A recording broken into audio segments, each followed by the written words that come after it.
বনি ইসরাইলের এক লোক 500 বছর আল্লাহর ইবাদত করেছে। কয় বছর? কোথায় জানেন? সাগরের মাঝখানে এক পাহাড়, ওই পাহাড়ের উপরে বসে 500 বছর টানা আল্লাহর ইবাদত। দিনে আর রাতে একবার করে নিচে নামতেন। সেখানে আল্লাহ তাআলা পাথরের ভেতর থেকে তার জন্য মিঠা পানির ব্যবস্থা করে দিয়েছেন, আর একটা ডালিম গাছের ব্যবস্থা করে দিয়েছেন। সকালে নামলে একটা টসটসে ডালিম, রাতে নামলে টসটসে ডালিম। এগুলো খেয়ে খেয়ে 500 বছর সে আল্লাহর ইবাদত করেছে। আর সে আল্লাহর কাছে বলেছে, আল্লাহ আমি যখন মারা যাব সেজদারত অবস্থায় যেন মারা যাই।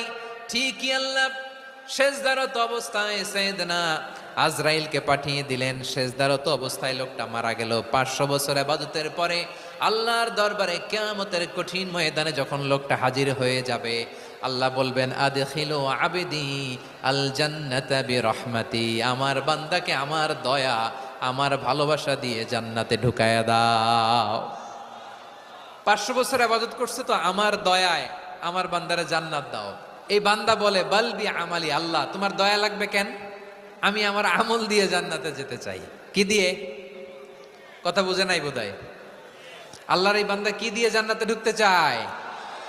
আমল দিয়ে। আল্লাহ বলছে, আমার দয়ায় আমার বান্দারা জান্নাতে নিয়ে যাও। ফেরেশতারা এ বলে, আল্লাহ তোমার দয়া লাগবে কেন? সেজদা তো কম দেই নাই, জিকির করতে করতে 500 বছর শেষ করে দিলাম, আবার তোমার দয়া লাগবে? আমি তো আমার আমলেই জান্নাতে যেতে পারি। আল্লাহ বলবেন, তাই ঠিক আছে, আমি চাইলাম দয়া দিয়ে জান্নাত দিব, তুমি চাইলে আমল দিয়ে ঢুকবা, ঠিক আছে, তোমার আমল আর আমার যে দয়া দুইটার একটু মাপ দেই। তোমার 500 বছরের ইবাদত এক পাল্লায় রাখো। আর আল্লাহ বললেন, আমি যে দয়া করে এই দুনিয়ার নাজ নেয়ামত বিউটি সৌন্দর্য দেখার জন্য তোমার দুটা চোখ দিয়েছিলাম, দুটা নয় একটা চোখ আরেক পাল্লায় রাখো। রাখা হবে, দেখা যাবে ওই 500 বছরের ইবাদত হালকা হয়েছে, আর মুহূর্তের মধ্যে আল্লাহর দেয়া একটা চোখের নেয়ামত ভারী হয়ে গিয়েছে।